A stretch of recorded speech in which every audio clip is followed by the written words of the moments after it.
She had lived her whole life without seeing, but now she saw more clearly than ever.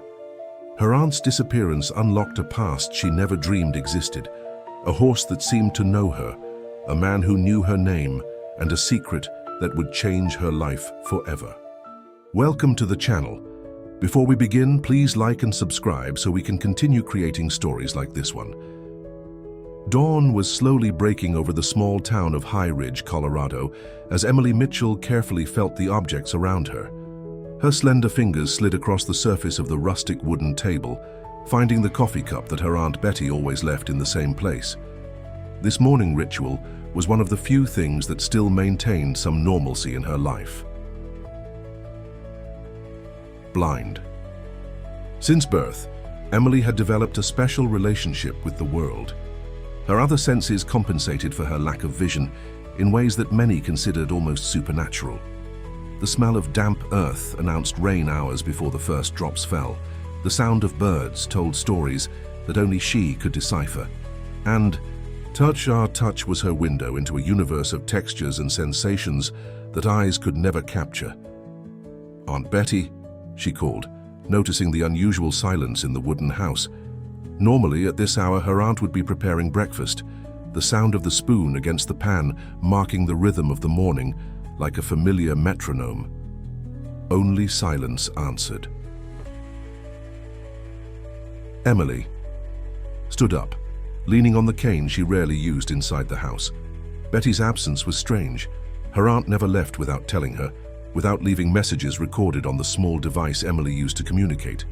Something was wrong, and she could feel it in the heavy air that filled the house. "Aunt?" she called again, her voice echoing off the wooden walls as she walked down the familiar hallway. After a meticulous search of the small house, reality set in. Betty had disappeared. There were no signs of struggle or haste, just an inexplicable absence that left Emily with an empty feeling in her stomach. Taking a deep breath, she tried to organize her thoughts. She needed help.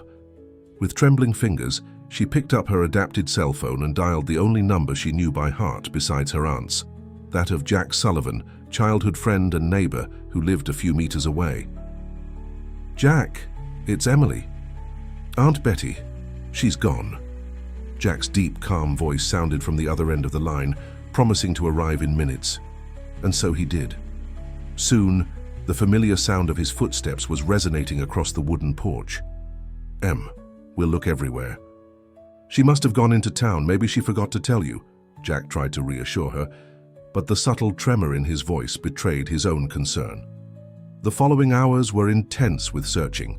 Jack contacted all the acquaintances in High Ridge, visited the market, the church, the pharmacy, all the places Betty frequented. No one had seen her that day. Night came, and with it the certainty that something serious had happened. "There's something I need to tell you," Jack finally said, sitting down next to Emily on the porch. "I found this on your aunt's table. It looks like an old letter." He too placed a weathered envelope in Emily's hands. Her sensitive fingers traced over the paper, feeling the fibers worn by time. "What does it say?" "It's about an old farm near Pine Creek. Apparently your aunt had some connection to the place. The letter mentions something about resolving pending matters and is signed only with the initials RC. Emily felt a shiver run down her spine. RC, Robert Carter.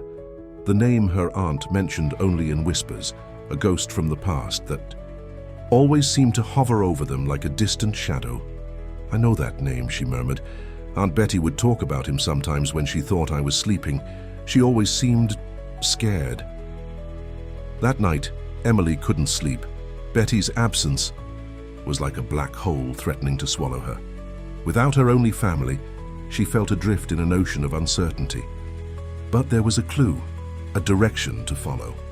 The next morning, she made a decision that would change her life forever. "We're going to Pine Creek," she announced to Jack when he appeared to check on her. "I need to find that farm." "Em, are you sure it's dangerous? You've never what, gone out alone because I'm blind?" Irritation colored her voice. "I've spent my whole life hearing what I can't do. Now it's about what I must do. Aunt Betty is all I have." Reluctantly, Jack agreed. In a few hours, they were on the road, heading to Pine Creek, a historic town a few hours away. During the key trip, Emily tried to piece together the puzzle that was her aunt's past.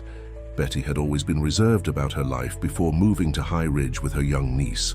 Emily knew only fragments, that her parents had gone when she was still a baby, that Betty had abandoned a promising career in Denver to raise her, and that there was something or someone from whom her aunt seemed to be running. They arrived in Pine Creek at dusk. The historic town, with its cobblestone streets and colonial mansions, exuded a scent of jasmine and history. Jack described the place to Emily, who built mental images from his words and the sounds and smells she captured. "The letter mentions Whispering Pines Farm," said Jack, consulting the yellowed paper. "It's about 30 minutes from here, in the mountains." The path to the farm was winding and surrounded by dense forest. When they finally arrived, Emily felt the car stop and heard Jack let out a low whistle. "What is it?" "It's bigger than I imagined. And it seems abandoned for years. There's a large, two-story house, a barn, and several sheds scattered throughout the property, all surrounded by pasture and a piece of dense forest at the back." Emily felt a chill. Something about that place seemed to call to her, like a distant whisper that only her body could feel. "Someone's here," she said suddenly. "What do you mean? I don't see anyone." "I can feel it. The air, it's different. Someone is watching us." Before Jack could respond, a noise coming from the barn caught the attention of both. A whinny, followed by the sound of hooves hitting the dirt floor. "There's a horse there," murmured Jack. "It seems agitated by our arrival." Emily opened the car door, immediately enveloped by the smells and sounds of the farm. Wet earth, old wood, the aroma of coffee in the air. Someone had been there recently, but there was something more. Something she couldn't quite identify, like a buried memory trying to emerge. "Take me to the horse," she asked Jack. Supported by her friend's arm, Emily walked across the uneven terrain to the barn. As they approached, the horse seemed to calm down, as if recognizing something in her. "He's looking directly at you, Em," whispered Jack, surprised. "It's a beautiful animal, a chestnut with reddish-brown coat." When she extended her hand, she felt the soft muzzle of the animal touch her fingers, a gentle caress that sent an electric current through her body. It was as if the horse knew her, as if it had been waiting for her. "Thunder," she murmured, not knowing where that name came. From the horse whinnied softly, confirming. "How do you know his name?" Jack asked, confused. Emily shook her head, equally perplexed. "I don't know, it just came to my mind." It was at that moment that they heard it. Footsteps approaching, muffled voices coming from the main house. Someone was coming, and by the way Thunder suddenly became agitated, they weren't welcome visitors. "We need to hide," whispered Jack, pulling Emily behind a pile of hay. Her heart raced. She was in an unknown place, following a fragile lead, not knowing who these people were or what had happened to her aunt. But one thing was certain, that farm held secrets, and somehow Emily was part of them. The voices were getting closer. Thunder was nervously stomping his hooves. And in the darkness of the barn, Emily felt she was about to discover truths that would forever change her understanding of who she really was. The voices became clearer as they approached the barn. Emily held her breath, feeling the tension in Jack's arm as he held her firmly. "I'm sure I heard a car arriving," said a male voice, deep and authoritative. "Check the barn, Adam. We can't take risks." Heavy footsteps headed to where they were hiding. Thunder whinnied again, more agitated. "The horse is nervous," commented another voice, younger. "Something's wrong." Emily felt her heart almost leap through her throat. In an instinctive movement, she broke free from Jack and approached Thunder, placing her hand on his neck. "Shh, calm down," she whispered to the animal, which surprisingly calmed at her touch. "Who's there?" The barn door was abruptly opened, letting in the twilight light. Jack stood in front of Emily like a protective shield. "We're visitors," he said, trying to keep his voice firm. "We're looking for Betty Mitchell. She has a connection to this farm." A heavy silence followed his words. Emily could feel the tension in the air, almost palpable. Betty Mitchell, the older voice sounded surprised. And who might you be? I'm Jack Sullivan, a friend of the family, and this is Emily Mitchell, Betty's niece. Another silence. This time longer. Emily felt she was being observed, analyzed. Emily? The older man's voice changed, becoming almost a whisper. The blind girl, it can't be... A shiver ran down Emily's spine. How did that stranger know about her blindness? Please, she intervened, stepping forward, her hand still on Thunder's neck. My aunt disappeared. We found a letter mentioning this farm. We just want to know if she was here. The older man approached. Emily could smell him, a mixture of tobacco and old aftershave lotion. There was something familiar about that scent, like a memory buried deep in her mind. My name is Richard Cooper, he said finally. This farm has belonged to my family for generations. And yes, I knew your aunt. A long time ago. His voice carried a contained emotion, something between nostalgia and pain. Emily felt Thunder move, as if responding to the tension in the air. Come to the house, Richard continued. It's getting dark and this conversation will be long. Reluctantly, Emily and Jack followed the men to the main house. The path was uneven, and Emily mentally thanked Jack for his firm presence guiding her, but it was Thunder who occupied her thoughts. The immediate connection with the animal intrigued her, as if it were a missing link to her own history. The house exuded a smell of old wood and beeswax. Footsteps echoed on the floorboards, and Emily built in her mind the image of the place through sounds and sensations. A large house with high ceilings and antique furniture.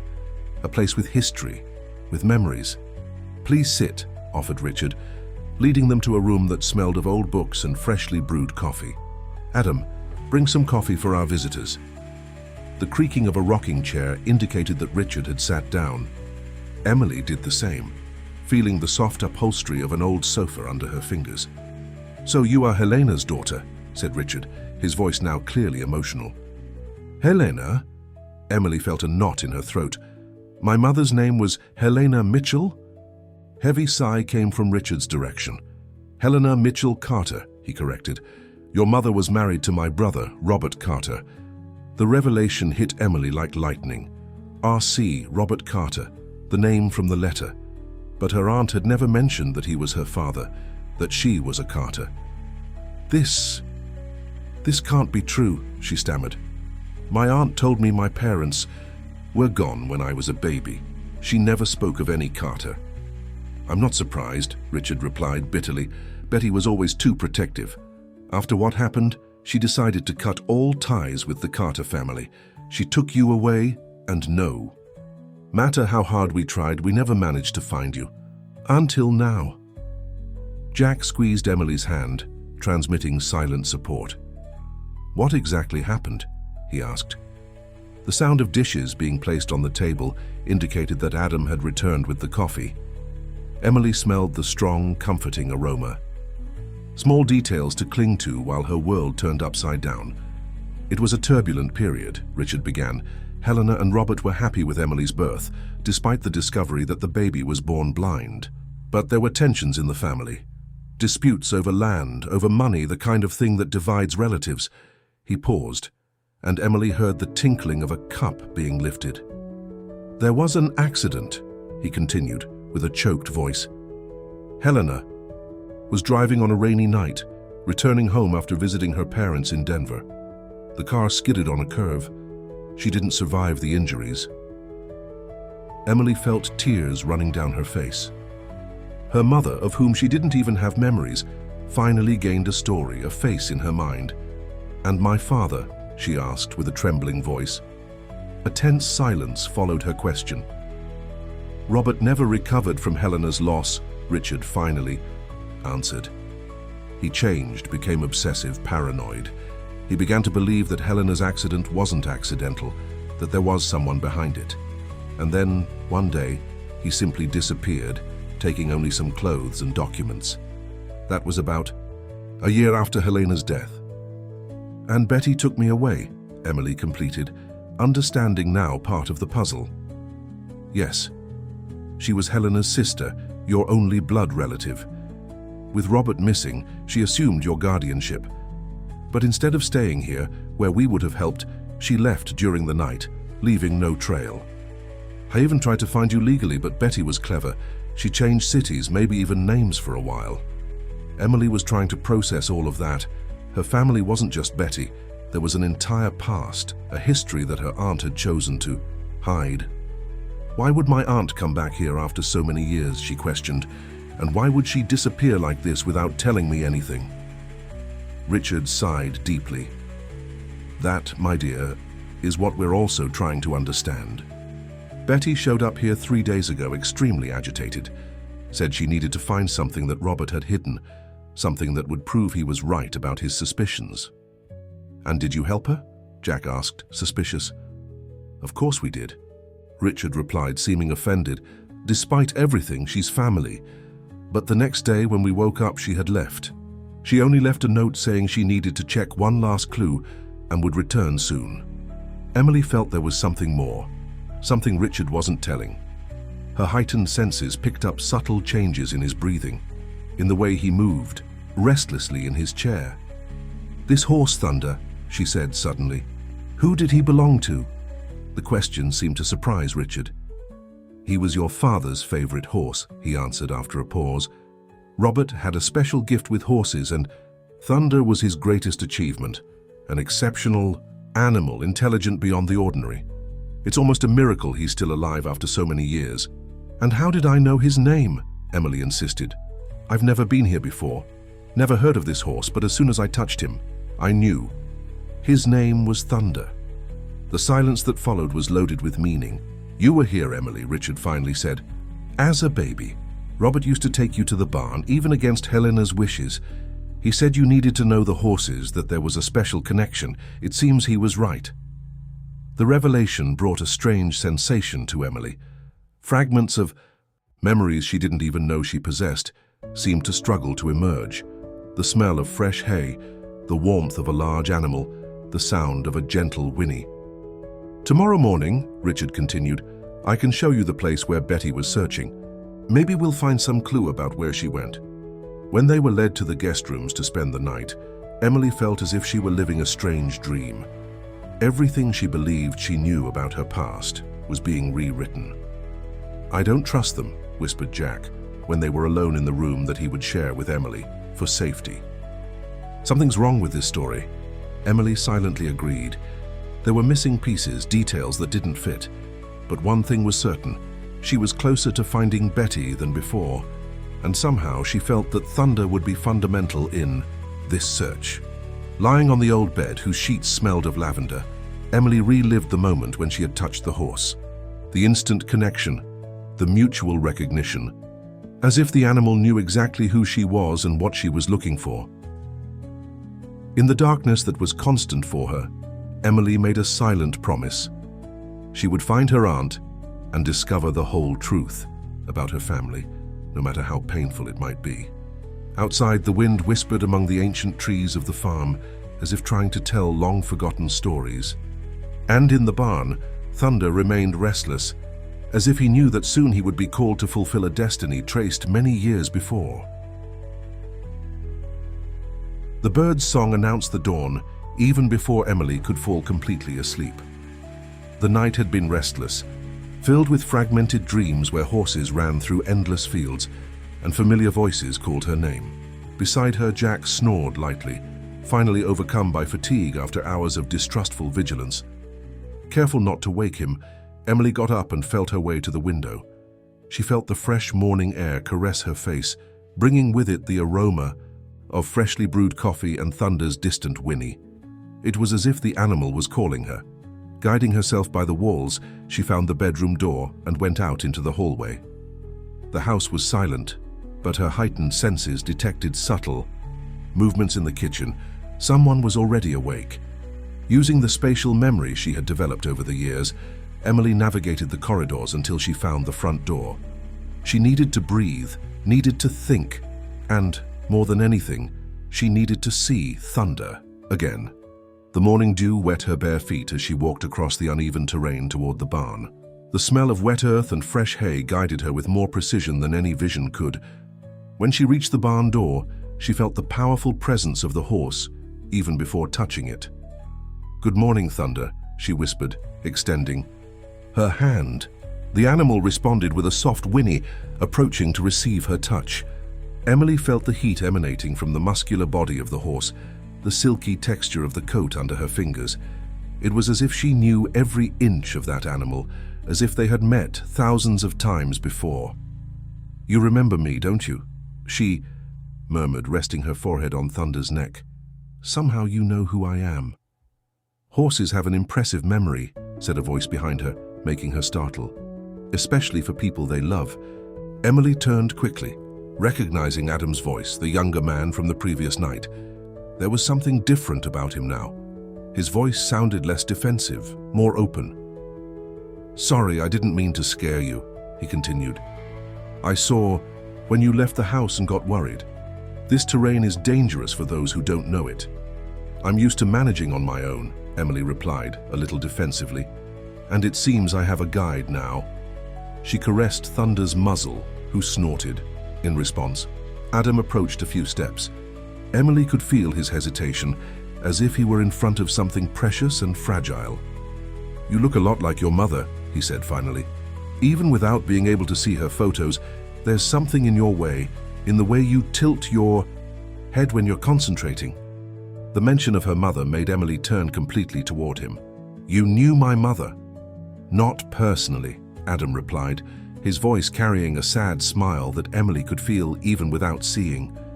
"I was very young when everything happened, but I grew up seeing her photos all over the house. Helena was like a legend in the Carter family." "Carter family?" Emily frowned. "I thought you were an employee of the farm." A short, humorless laugh escaped Adam's lips. "I'm Richard's nephew, son of his youngest sister, Margaret, which makes me your second cousin, I suppose." The revelation left Emily momentarily speechless. Another relative, another link to a family she didn't even know. She had until yesterday. Why didn't Richard mention this? "My uncle is a complex man," Adam replied, approaching Thunder and caressing the animal, which accepted the touch with familiarity. "He carries many guilts from the past. The main one is not having been able to protect his family, his brother, Robert, his sister-in-law Helena, and you." Emily felt a pang of empathy for this uncle she had just met. Losing loved ones left deep marks. She knew that better than anyone. "What really happened to my father?" she asked, feeling that Adam might be more candid than Richard. "Why did he disappear?" Adam sighed deeply, and Thunder whinnied softly, as if he also wanted to hear the answer. "The official story is that Robert never recovered from Helena's loss and one day simply left, abandoning everything, including you," he began. "But there's more to this story. Robert was brilliant, graduated in environmental engineering. He had developed a revolutionary irrigation system that could transform arid areas into fertile land with minimal use of water." Adam paused, caressing Thunder's neck while organizing his words. At the time, there was a large company interested in the technology. They offered millions, but with one condition. The formula would be patented exclusively in the company's name, and Robert would be just a well-paid consultant. He refused. He wanted the technology to benefit small farmers, not just large corporations. "And that has a connection to my mother's accident?" Emily felt a knot forming in her throat. Robert believed so. On the night of the accident, Helena had gone to visit her parents, but she also had a meeting with a lawyer specializing in patents. She was helping Robert legally protect his invention. When he learned of the accident, your father was distraught. He began to investigate on his own, convinced that it hadn't been a fatality. Emily felt the world spin around her. She leaned on Thunder, who remained firm as a rock. "And did he find anything?" "I don't know," Adam answered honestly. "But in the weeks before he disappeared, he was different, more focused, less paranoid, as if he had discovered something concrete.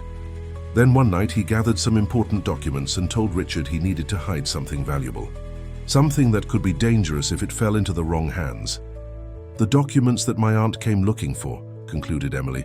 Exactly. Betty appeared after all these years, saying that Robert had contacted her, that he finally had proof, and was ready to return.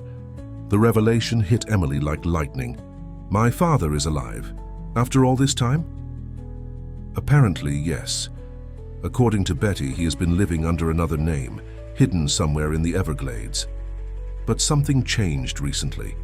He found something, or someone found him. The fact is that he contacted Betty about a month ago, asking her to come get the documents he had hidden here on the farm. Emily was trying to process all that information that revolutionized everything she thought she knew about her life. Her father hadn't abandoned her, he was hiding. Her aunt wasn't just missing, she was on a mission. Where did my aunt go after here? She asked, determined. Adam hesitated for a moment. We don't know for sure. She was looking in Robert's old office, turned over documents, books, seemed to know what she was looking for. Then the next morning she left before we woke up. She only left a note saying she had one last clue to check and would return. But you have some idea, don't you? Insisted Emily, noticing the evasiveness in his voice. Well, yes. We found a map in one of the drawers in the office. It had markings near the Blue River a few hours from here. We believe she may have gone there. Emily nodded, processing the information. I need to go there. Today. It's dangerous, warned Adam. We don't know who's involved in this.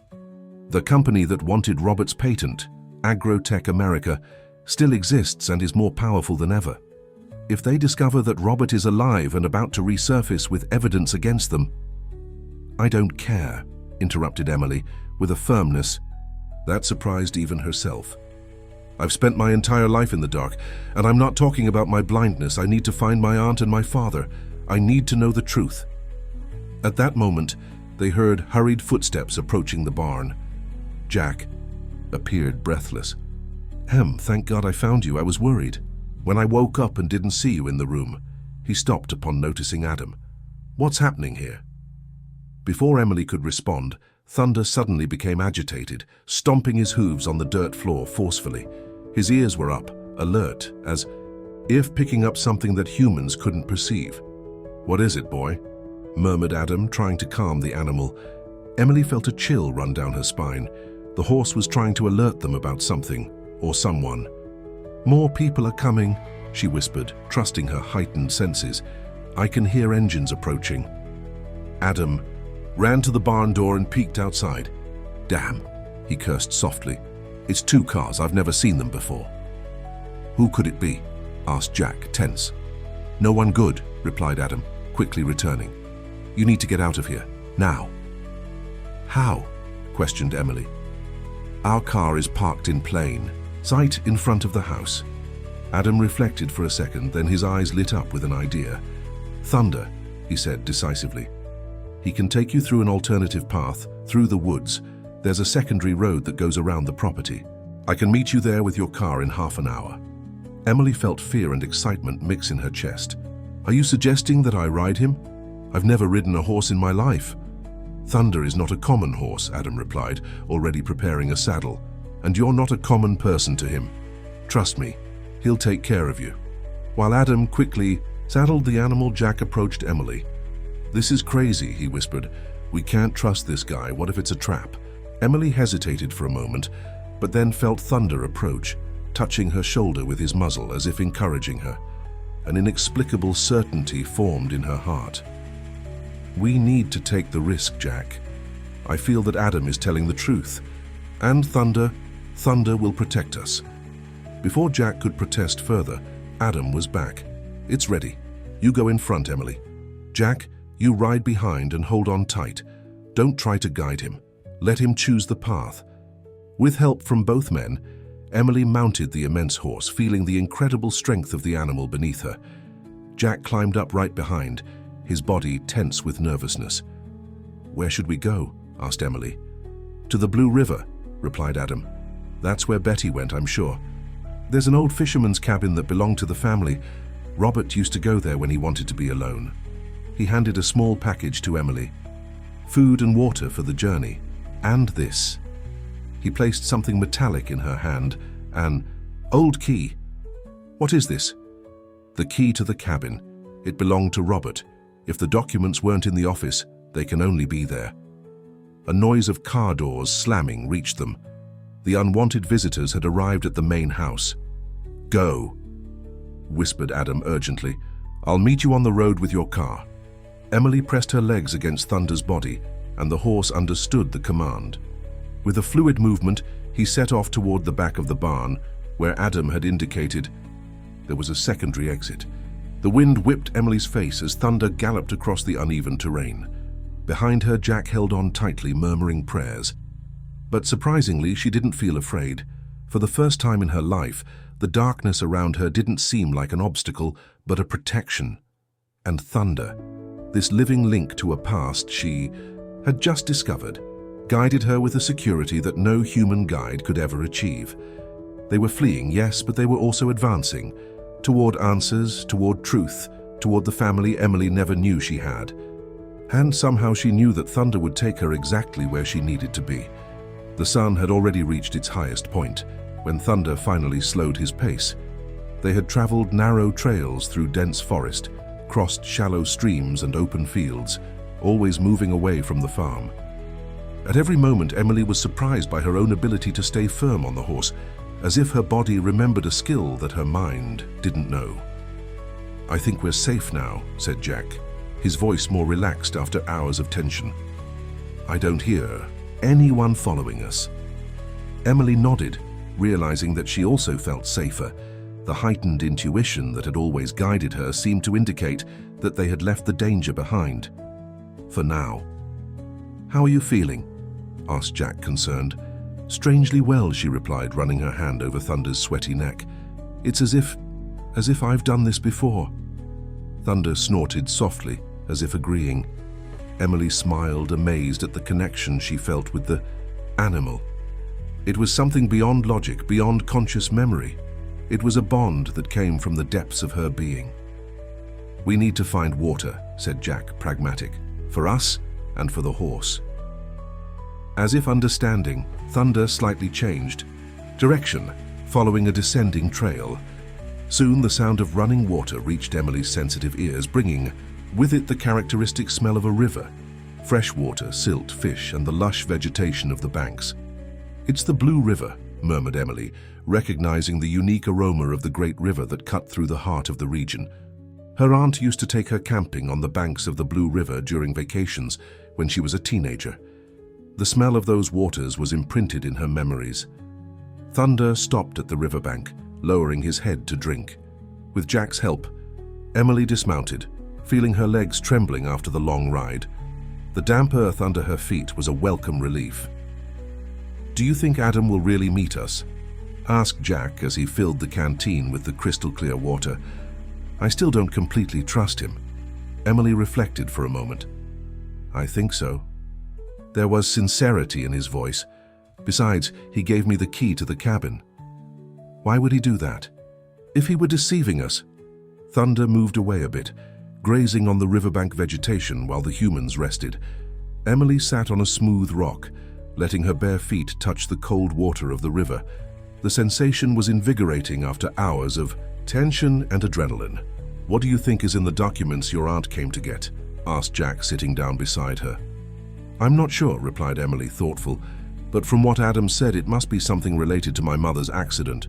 Proof that it wasn't an accident, perhaps." The idea that her mother might have been deliberately harmed made her stomach contract. For years, she had believed that her parents had simply disappeared from her life. Now she discovered a much more complex and painful story. "And your father," continued Jack, hesitant. "Do you really believe he's alive? That he's been hiding all these years?" Emily took a deep breath, feeling the aroma of the river filling her lungs. "I don't know what to believe, Jack. Until yesterday, I thought it was just me and Aunt Betty in the world. Now suddenly I have a living father, uncles, cousins, an entire history I didn't know." The sound of an engine broke the tranquil silence of the riverbank. Thunder raised his head, alert, but didn't seem frightened. Moments later, the noise of tires on the dirt road grew closer. "It's Adam," said Emily, recognizing the sound of the engine of her own car. The vehicle stopped a few meters from where they were, and Emily heard the door opening and hurried footsteps approaching. "You made it!" exclaimed Adam, clearly relieved. "I was worried you wouldn't find the way." "Thunder guided us," replied Emily, smiling in the direction of the horse. "He seemed to know exactly where to go." "I don't doubt it," said Adam, approaching the animal and caressing his neck. "This horse was always special. Robert used to say that Thunder had the soul of a person." "Who were those people at the farm?" asked Jack, still suspicious. Adam sighed heavily. "Representatives from Agrotech America. They said they were lawyers, wanted to talk to my uncle about old family patents. But the way they asked about recent visitors, I'm sure they were looking for Betty, or for anyone connected to Robert." "How would they know Betty was there?" questioned Emily. "I don't know," admitted Adam. "But if Robert really is about to resurface with evidence against them, they must be monitoring any suspicious activity related to the Carter family." A chill ran through Emily at the thought that her aunt might be in danger. "We need to find the cabin," she said, determined. "Do you know where it is?" "Yes," replied Adam. "It's about 20 kilometers upriver in a more isolated area. We can go by car for a stretch, but the last few kilometers we'll have to do on foot. The trail is too narrow for the vehicle." "And Thunder?" asked Emily, concerned about the animal. That already meant so much to her. "He can follow us," assured Adam. "He knows the way well and will be safer with us than returning alone to the farm." They decided to rest a bit more before continuing the journey. They ate some of the food Adam had brought, still warm cheese biscuits, fresh fruits and water, while he told more about the history of the Carter family. "My mother, Margaret, was the youngest of the siblings. There was Richard, the oldest, always serious and responsible. Robert, the idealistic genius, and my mother, the artist of the family. They grew up on that farm, very united despite the differences. It was only when Robert married Helena that things began to change." "Why?" asked Emily, fascinated by this glimpse of the family past. Helena was the daughter of a university professor, full of progressive ideals. She and Robert fell in love during research on sustainable irrigation.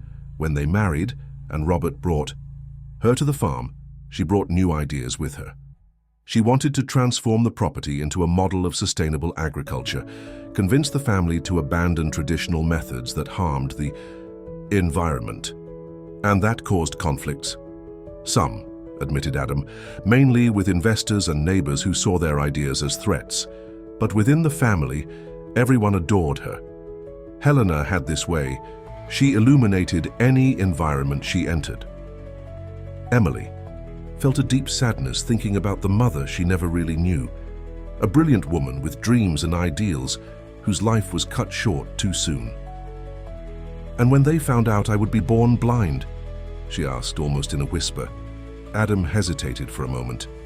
"It was discovered in the 6th month of pregnancy. The doctors detected a rare anomaly in ocular development. Helena and Robert consulted specialists, but the answers were unanimous. You would be born without vision." "How did they react?" "According to my mother, they never wavered in their love for you. Helena said you would see the world in ways that no one else could. And Robert, he began to study how other senses develop in blind people. It was his idea to introduce you to horses since you were a baby. He said you would develop a special connection with them." Emily felt hot tears running down her face. All her life, she had wondered if her parents had abandoned her because of her disability. Discovering that they had loved her and planned a future for her, even knowing the limitations she would face, brought a sense of completeness she had never experienced. "We need to go," said Jack, gently breaking the moment. "The sun is already starting to set." They resumed the journey, this time with Emily in the passenger seat and Thunder following the car at a steady trot. After about half an hour on secondary roads, the car could advance no further, and they continued on foot, with Thunder beside them. The trail was narrow and irregular, winding between century-old trees and moss-covered rocks. Emily walked with confidence, guided by Jack in front and Thunder at her side, occasionally touching his flank to orient herself. "We're almost there," announced Adam when the sound of the river grew close again. The cabin sits on a small elevation, overlooking the Blue River. After a few more minutes of walking, Adam stopped. "We're here," he said, but his voice contained a note of concern. "What is it?" asked Emily, feeling the tension. "The door is ajar," replied Adam. "And there are recent marks on the trail. Someone has been here." They approached cautiously. Emily could smell the old wood and dust, but also a more recent aroma, feminine perfume she would recognize anywhere. "Aunt Betty has been here," she said with certainty. "I recognize her perfume." Adam pushed the door slowly, which opened with a creak. They entered a small space where the air was stagnant and charged with history. Emily could sense the presence of objects around. Simple furniture, perhaps some books or boxes. "It looks like someone rummaged through the place," commented Jack. "Open drawers, scattered papers. Betty must have been looking for something.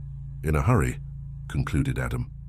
Emily advanced slowly through the space, letting her fingers touch the surfaces, building a mental image of the place. A rustic wooden table, simple chairs, shelves on the walls. Her fingers found a picture frame covered in dust. "What is this?" she asked, holding the object. "A photograph," replied Jack, gently taking the frame from her hands. "It shows a young man and woman smiling in front of this cabin. She's pregnant." "My parents," whispered Emily, feeling an intense emotion course through her body. "Yes," confirmed Adam, looking over Jack's shoulder. "Helena and Robert, probably shortly before you were born." Emily received the portrait back, hugging it, against her chest like an invaluable treasure. It was the first time she saw her parents, even if through touching a frame. They continued exploring the cabin, looking for any clue of what Betty might have found. It was Thunder, still outside, who drew their attention with an insistent whinny. "He wants to show us something," said Emily, following the sound outside the cabin. The horse was near a large tree, about 20 meters from the building. He was repeatedly stomping his hoof on the ground, as if indicating a specific spot. "There's something buried here," realized Adam, kneeling to examine the location. "The earth has been recently disturbed." With his hands, he began to dig at the indicated spot. He didn't have to go very deep before feeling something solid. "It's a box," he announced, removing a rectangular object from the soil. Emily knelt beside him, anxious. Her fingers touched the cold metal of the box, feeling the rusty texture time had given it. "It's locked," said Adam, trying to open it. "The key," Emily suddenly remembered. "The key you gave me." With trembling hands, she removed the ancient key from her pocket and handed it to Adam. It fit perfectly into the lock on the box. The metallic click of the lock opening seemed amplified in the expectant silence that surrounded them. Adam slowly lifted the lid, revealing the contents: old documents, photographs, a flash drive, and a small recorder. "It's the evidence," whispered Adam, leafing through some of the papers. "Agrotech, documents, internal memos talking about eliminating obstacles, records of payments to unidentified persons." Robert was right all along. Emily extended her hand, touching the papers that could finally reveal the truth about what happened to her family. Her fingers found a separate envelope with something written in high relief that she could decipher. "For my daughter." "There's a letter for me," she said with a choked voice. Before she could open it, however, Thunder nervously whinnied, his alert ears pointing toward the trail. Seconds later, they heard the unmistakable sound of branches breaking under human footsteps. Someone was approaching. "Quick, take everything," whispered Adam, helping Emily gather the documents back into the box. But it was too late. The footsteps were too close, and Thunder positioned himself protectively beside Emily, like an ancestral guardian ready to defend her. "Who's there?" called Jack, placing himself in front of the others. The sound of footsteps momentarily ceased, followed by the rustling of leaves being pushed aside, and then a familiar voice broke the tense silence, making Emily's heart almost stop. "Emily, is that you, my girl?" Betty's voice, although tired and trembling, was unmistakable. Before anyone could respond, the figure of the aunt emerged from the shadows of the forest, looking older and more weary than Emily had ever sensed her to be. "Aunt Betty," Emily ran toward the voice, guided by the sound and familiar smell. Her aunt's arms embraced her tightly, as if fearing she might disappear. "How did you find me?" asked Betty, moving away slightly to touch her niece's face. "It's too dangerous for you to be here, dear." "We came looking for you," replied Emily, holding her aunt's hands in hers. "You disappeared without leaving a trace. I was desperate. We found the letter about Whispering Pines Farm, and there I met Uncle Richard and Adam." "Adam is with you?" Betty's voice became tense, alarmed. "Yes, Aunt. He helped us get here, told us about my parents, about what happened." Betty let out a heavy sigh. "You shouldn't trust so easily, Emily. Not everything is what it seems in this story." Adam approached slowly. "Mrs. Mitchell, I know you have reasons to distrust all of us, but I'm here to help. Emily deserves to know the truth." There was a moment of tense silence, broken only by Thunder's soft blowing. "The horse," murmured Betty, noticing the animal's presence for the first time. "Thunder is still alive, and he recognized you, Emily?" "Yes," she replied, smiling in the direction of the animal. "It was as if we had known each other for a long time." Betty touched her niece's arm, her voice suddenly choked with emotion. "You would ride him as a baby. Robert would put you in the saddle and walk beside you, always protecting. He said you had a gift, that you could see through thunder." The revelation brought a wave of emotion to Emily. Fragments of sensations that she couldn't identify as memories began to make sense. The smell of the horse, the rhythmic movement beneath her body, the feeling of absolute security even without being able to see. "We found the box, Aunt," she said, returning to the urgent matter. "The evidence my father hid, and a letter for me." Betty was silent for a moment, as if assessing the situation. "Let's go inside the cabin," she finally decided. "We need to talk, and this isn't the safest place." Inside the small wooden building, Betty lit a lantern, creating a cozy environment that only Jack and Adam could see, but that Emily could feel in the warmth that emanated and in the smell of the kerosene. "Your father is alive, Emily," Betty began, sitting in a creaking chair. "He's lived all these years in hiding, using another name, trying to gather evidence against the people who harmed Helena." "Why did you never tell me?" asked Emily, the hurt evident in her voice. "To protect you," Betty replied simply. "The less you knew, the safer you would be. It was a difficult decision, but necessary." "And why now? What changed?" Betty sighed deeply. "Robert finally got concrete evidence. 3 weeks ago, he contacted me, asking me to come get the documents he had hidden here. He said he could finally come out of the shadows, recover his identity, and meet you." "Where is he now?" asked Emily, anxious. "In a safe place waiting for us," replied Betty. "Or he should be." Her voice trembled slightly. "We arranged that I would find the documents and meet him at a specific point 3 days ago, but when I got there, he didn't show up." A heavy silence fell over them. The implications of those words hung in the air like an approaching storm. "Do you think something happened to him?" asked Jack, verbalizing everyone's fear. "I don't know," admitted Betty. "Robert is extremely cautious. Maybe he perceived some danger and changed plans. Or maybe," she didn't complete the sentence.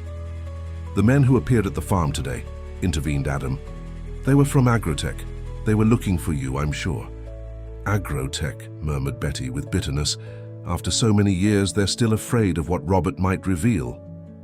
"What exactly did my father discover, Aunt?" pressed Emily.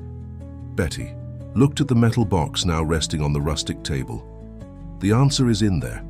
Robert gathered evidence that Agrotech America sabotaged Helena's car on that rainy night. It wasn't an accident. It was an attempt to permanently silence her, to prevent her from helping Robert protect the patent for his irrigation system." The revelation fell like lightning on Emily. Her mother hadn't been a victim of chance, but of a deliberate and cruel action. "And there's more," continued Betty. "According to Robert, Agrotech wasn't acting alone. There was someone within the Carter family collaborating with them, someone who knew exactly where Helena would be that night." Everyone's eyes instinctively turned to Adam, who paled under the weight of suspicion. "It wasn't my father," he said defensively. "He loved Helena like a sister. He would never do something like that." "We're not accusing anyone," replied Betty with a tired voice, "but the truth is that there was a traitor in the family, and that's why Robert disappeared, taking only the Essentials. The evidence he had gathered, and you, Emily. Me? Emily felt her breath falter. My father took me when he fled. Betty nodded, though Emily couldn't see the gesture. Yes, in the first months after Helena's loss, you were in Robert's care. He loved you deeply, but he also feared for your safety. When he finally decided he needed to disappear, he planned to take you with him. But on the night he left, you had a high fever. Robert asked me to take care of you for a few days, until you were better to travel. He would return to get you. But he never came back, completed Emily, finally understanding. He tried, corrected Betty. About 2 months later, when you were completely recovered, we received an anonymous warning that people linked to Agrotech had discovered Robert's hideout, that they were going after him that same night. We realized it wasn't safe for you to be with him, so I made the most difficult decision of my life. I took you away from here, changed our names, our documents, and cut all ties with the past. Silent tears ran down Emily's face. Her entire life had been shaped by decisions made to protect her from dangers she didn't even know existed. And now, she finally asked, what do we do? Before Betty could respond, the sound of an approaching engine broke the silence of the night that was beginning to fall. Outside, thunder whinnied in alert. We've got trouble, murmured Adam, peering through the small window. It's 2 jeeps, and they don't look friendly. The moment of truth had arrived. The revelations of the past would have to wait. The present demanded immediate action. Emily pressed the metal box against her chest, knowing they would need a miracle to escape now. Through the back, quick, whispered Betty, her protective instinct immediately activated. There's an exit that leads to the riverbank. Without hesitation, Jack took the box from Emily's hands and stored it in his backpack. Adam extinguished the lantern with a blow, plunging the cabin into the twilight's penumbra. Outside, the jeep's engines were turned off, and male voices began to approach. Betty guided the group to a narrow door at the back of the cabin, almost invisible because it was partially covered by shelves. The tight corridor led to a small veranda suspended over the slope that descended to the Blue River. What do we do now? Asked Jack, looking at the steep decline ahead. There's a trail, replied Betty, pointing to an almost imperceptible path that wound among the trees. It leads to a small beach below. Robert kept a boat hidden there. After so many years? Questioned Adam. I doubt it's still in condition. Robert thought of everything, affirmed Betty. It was an aluminum boat, hidden under a waterproof cover and well camouflaged. He checked it whenever he could. I'm almost certain it's still there. Outside the cabin, they heard loud knocks on the front door. We know you're in there. Open now or we'll break down the door. There was no more time for discussions. They quickly descended the narrow trail, Jack carefully guiding Emily through the steepest sections. Thunder followed them, surprisingly, agile for an animal of his size, precisely choosing where to step on the uneven descent. Behind them, the sound of wood being broken indicated that the pursuers had invaded the cabin. They would soon discover the back exit. There, exclaimed Adam, pointing to a small cove where the calm water of the river formed a natural backwater. Under a tangle of branches and dry leaves emerged the silhouette of a small aluminum boat, exactly as Betty had described. With quick movements, Jack and Adam removed the camouflage and dragged the vessel into the water. And Thunder? Asked Emily, anguished. We can't leave him. He knows these paths better than any of us, replied Betty, helping her niece into the boat. He can follow along the bank. These men are after us and the documents, not a horse. As if understanding, Thunder whinnied softly and moved away a few steps, observing the group with his intelligent eyes. Emily extended her hand in his direction, one last time, feeling his soft muzzle touch her fingers in a silent farewell. Adam started the small outboard motor, which surprisingly worked after a few attempts. The boat glided silently across the dark waters of the Blue River, moving away from the bank, while excited voices and flashlight beams cut through the darkness behind them. Where are we going? Asked Jack, while Adam skillfully handled the rudder. To a place where we can analyze the documents safely, replied Betty. I know a riverside community a few kilometers from here. Simple people who will welcome us without asking questions. Emily hugged the backpack with the box of documents, feeling the weight of decades of secrets in her arms. The warm night wind caressed her face, bringing the unmistakable smell of the great river, a mixture of silt, vegetation, and wildlife. It was a scent that had always calmed her, even in the most difficult situations. "Aunt," she finally said, her voice barely audible above the soft purr of the motor, "I need to know more about my father. What he was like, what he did. I want to know the man beyond the story I was told." Betty put her arm around her niece's shoulders, pulling her close. "Your father is an extraordinary man, Em. Brilliant, idealistic, stubborn as a mule when he believes in something. Robert always had this ability to see beyond the obvious, to find solutions where others saw only problems.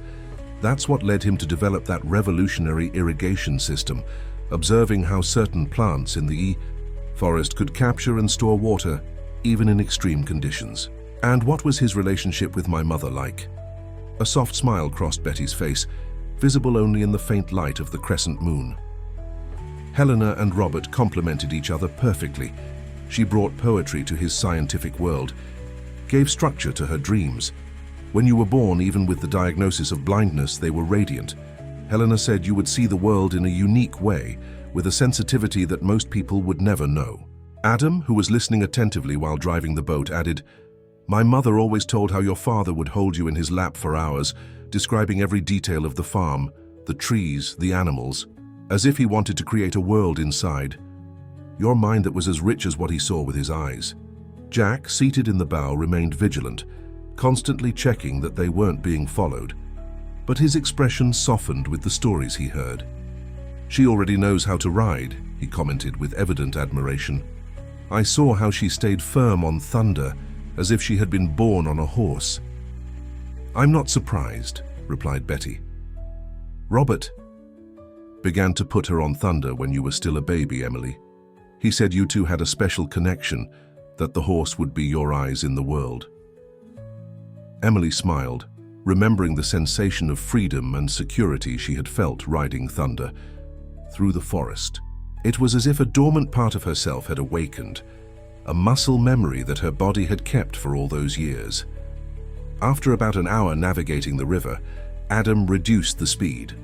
The boat approached a small wooden dock, almost invisible among the dense vegetation on the bank. Weak lantern lights indicated the presence of some simple houses further ahead. "Riverside Village," announced Betty. "One of the few places that progress hasn't yet transformed. Robert had friends here, people who helped him when he most needed it." They docked silently and were soon received by an elderly man holding an oil lamp. His face, wrinkled by the sun and time, opened in a smile of recognition upon seeing Betty. "Mrs. Mitchell, after so many years, and I knew you would return someday." "Hello, Mr. Jones," she replied, hugging the old friend. "We need shelter for tonight. Is it still safe?" "As it always was," he assured, guiding the group along a dirt trail that led to the small cluster of houses. "No one here asks questions. That shouldn't be asked." They were accommodated in a simple two-room house with adobe walls and a thatched roof. Despite the rustic structure, it was clean and well kept. A wooden table occupied the center of the main room, and it was there that Betty finally opened the metal box, revealing its precious contents in the light of freshly lit candles. "These are the proofs that Robert gathered over the years," she explained, spreading documents, photos, and notes across the table. "Internal agrotech memos, records of suspicious payments, reports from private investigators." Adam examined the papers with attention, his expression becoming increasingly somber. "This is much worse than we imagined," he murmured. "It wasn't just sabotage of the car. They had a systematic plan to silence anyone who threatened their interests." Emily, sitting quietly, touched the documents with her fingertips as if she could absorb their content through touch. It was when her fingers found again the envelope with her name in relief. "The letter," she said, holding it carefully. Betty took the envelope from her hands and opened it delicately. "Do you want me to read it to you?" Emily nodded, her heart accelerating with anticipation. Betty cleared her throat and began. "My dear Emily, if you're reading this letter, it means that the moment I've waited for so many years has finally arrived. the moment when the truth can come to light. When your mother left us, I felt as if a part of me had gone with her. Helena was the heart of our family, the light that guided our steps. Losing someone so special would be devastating in any circumstance, but discovering that her departure wasn't accidental, that human hands deliberately caused that tragedy, that almost destroyed me. Perhaps you judge me for having disappeared, for not having stayed by your side during all these years. There isn't a single day when I don't regret this impossible choice I had to make. Leaving you behind was the most painful decision of my life, but it was also the only way I found to ensure your safety while seeking justice for your mother. I lived under different names, in remote places, always one step ahead of those who wanted to silence me. All this time I worked tirelessly to gather evidence against those responsible for what happened to Helena. And finally, I succeeded. The documents that accompany this letter contain irrefutable evidence that Agrotech, America, not only sabotaged your mother's car, but also tried to steal my research on sustainable irrigation, a technology that could transform the lives of millions of people in arid regions, but which they wanted to control exclusively for their own profit. Even more painful was discovering that someone within our own family collaborated with them, someone who knew exactly where Helena would be on that rainy night, someone who had access to our most intimate plans. For years, I suspected Richard. My older brother was always ambitious, always put the family business above everything. But I was wrong. The evidence points to another name, someone I never suspected, Margaret, my own sister. I know this revelation will be a shock, especially for Adam, if he is with you. I don't blame my nephew for the sins of his mother. Margaret was deeply in debt at the time, and Agrotech offered an easy way out in exchange for information about my research and our movements. She never imagined that the pressure they would exert on Helena would result in tragedy. When she realized what she had done, it was too late. Emily, my daughter, you grew up without being able to see the world with your eyes, but I know you see it with your heart, with a clarity that many of us sighted will never achieve. Trust your instincts. They will rarely deceive you. If everything goes as planned, when you read this letter, we will already be reunited.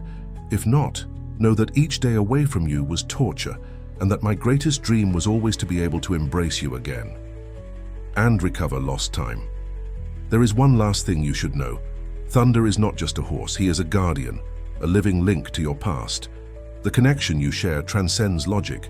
It's something Helena foresaw when you were still in her womb. This child will see through the eyes of nature, she would say. And she was right as always. With eternal love, your father, Robert. When Betty finished reading, silent tears were streaming down Emily's face. Adam was pale, his hands trembling on the table. "My mother," he murmured, his voice choked. "It can't be true." "Margaret deeply regretted it," intervened Betty, with a soft voice. "She never overcame the guilt. That's why she dedicated herself so much to you, Adam, trying to somehow compensate for the harm she had caused. That's why she never talked about the past," concluded Adam, finally understanding his mother's silences and evasions throughout his life. "That's why she became so disturbed when I asked about Uncle Robert or Aunt Helena." Emily extended her hand across the table, finding Adam's and gently squeezing it. "We are not defined by the mistakes of our parents," she said, with a wisdom that went beyond her years. "You proved that today, helping us even knowing that you might discover painful truths." A contemplative silence hung over the group, each absorbing the revelations in their own way. It was Jack who finally brought everyone back to the present moment. "What happened to Robert? Why didn't he show up at the meeting point?" Betty sighed heavily. "I don't know. We arranged to meet at the small chapel of St. Sebastian, about 2 hours from here. I waited for him for 2 days, but he never appeared. Then I returned to the cabin to check if he had left any message, any clue." "And did you find anything?" asked Emily, anxious. "Not directly. But there were signs that someone had been there before me, rummaging through things. That's when I realized the box wasn't in the original hiding place that Robert had indicated to me. It took me almost an entire day to find it buried under that big tree." Do you think he changed the hiding place and didn't have time to tell you? Suggested Jack. Possibly, agreed Betty, which means he realized he was being followed, that there was danger. At that moment, they heard a noise from outside, the unmistakable sound of horse hooves approaching. Everyone tensed until a familiar whinny broke the silence of the night. "Thunder!" exclaimed Emily, rising quickly. Adam ran to the window, peeking through the cracks of the improvised curtain. "It is him, but there's someone riding him." "Who?" asked Betty, alarmed. "A man, middle-aged, graying beard, thin." Emily felt her heart accelerate. Something inside her knew, even before Betty gasped in recognition. "Robert," whispered the aunt, running to the door. What followed was like a dream for Emily. The sound of the door opening, emotional voices mixing, hurried footsteps entering the house, and then a presence, an energy that she recognized instantly, even having never been consciously aware of it before. "Dad?" she called, her voice trembling with emotion. And then strong and gentle hands held hers, and a deep voice choked with tears responded, "Emily, my daughter. Finally." The embrace that followed was like coming home after a long journey, a feeling of absolute belonging, of pieces finally fitting together. Emily smelled her father, a mixture of earth, sweat, and something indefinable that her subconscious recognized from somewhere distant in time. "You're alive," she murmured, against his chest. "You really are alive." "And I never stopped thinking about you," replied Robert, moving away slightly to touch his daughter's face, as if wanting to memorize every feature. "You look so much like your mother. You have her same strength." The following hours were of explanations, of pieces of the puzzle finally fitting together. Robert told how he had been ambushed on his way to meet Betty, how he had barely escaped, and how he had spent the following days in hiding, observing the movements of the agrotech men who patrolled the region. "It was Thunder who saved me," he revealed, caressing the neck of the animal now resting outside the house. "He appeared out of nowhere, as if he knew I needed him. I managed to mount him and escape through the forest, where the jeeps couldn't follow." "And what do we do now?" asked Jack, pragmatic as always. "Agrotech clearly knows you have the evidence. They won't simply give up." "They don't need to give up," replied Robert with a gleam of determination in his eyes, "because tomorrow morning, this evidence will be in the right hands. I have a journalist friend in Denver who has been waiting for this material for years. Once the story is published, with all the evidence, not even Agrotech will be able to cover up the scandal." "And after?" asked Emily, firmly holding her father's hand. "What happens to us?" Robert smiled, a smile that Betty hadn't seen in decades, a smile that reminded her of happier days when Helena was still alive and the world seemed full of possibilities. "After, my daughter, we begin again. Together as it should have been from the start." 3 months later, the Whispering Pines farm was gaining new life. The once abandoned fields now were green with experimental plantations using the sustainable irrigation system developed by Robert, now patented in the name of the newly created Helena Carter Foundation, dedicated to bringing sustainable agricultural technology to small farmers. The scandal involving Agrotech America had shaken the country. Executives were arrested, stocks plummeted, and the company now faced multiple lawsuits. The truth about Helena Carter had finally come to light, and with it, the redemption of a family torn apart by decades of secrets and separation. Emily walked across the open pasture, guided by the sound of Thunder's hooves, who trotted happily by her side. In the distance, she heard her father's voice, explaining to a group of university students the principles of his irrigation system. Betty supervised the renovation of the main house, animatedly discussing with the architect about the need to make all spaces accessible. "Are you happy here?" asked Jack, approaching. After everything they had been through, together, he had decided to accept Robert's offer to work in the farm's administration. "More than I imagined possible," replied Emily, smiling in the direction of his voice. "It's as if my whole life I had been looking for something that I didn't even know I had lost. And now you've found it," completed Jack, taking her hand. "Yes," she agreed, entwining her fingers with his. "I found my story, my family, my place in the world." Thunder whinnied softly, as if he understood and approved. The horse that had been the link between past and present, the silent guardian of a truth that had finally come to light. That night, gathered around the dining table on the newly built veranda, Robert raised a glass in a toast. "To Helena," he said, his voice charged with emotion, "who continues to be the light that guides us, even in the densest darkness." "To family," added Betty, "that finds its way back no matter how long it takes." "To truth," contributed Adam, who had chosen to remain close to the family despite the revelation about his mother. "That liberates, even when it hurts." "To vision beyond the eyes," completed Emily, her face illuminated by genuine happiness that allows us to see what really matters. As the sun set over the American forest, painting the sky with shades of orange and purple that only Emily couldn't see with her eyes, she felt a deep peace settle in her heart.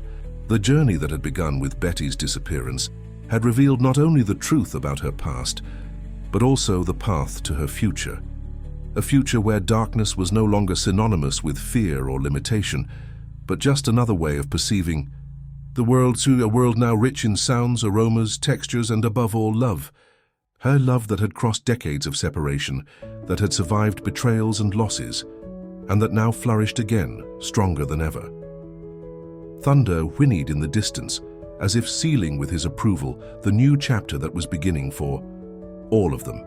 And Emily smiled, knowing that finally she had found her place in the world, not in the shadows, but in the light that came from within.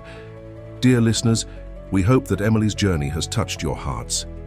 This story of overcoming family love and search for truth reminds us that often our inner strength is capable of illuminating even the most challenging situations. To continue this exciting experience, we've prepared a special playlist with equally captivating stories, which you can find by clicking on the link to your left. If this narrative touched your heart, don't forget to subscribe to our channel and leave your like on this video. Every day we bring unique stories that explore the complexities of life, with characters who face extraordinary challenges with courage and determination. What did you think of the outcome of Emily and Thunder's story? Share your impressions in the comments. Your participation is fundamental for us to continue bringing content that moves and inspires. We await you in our next story.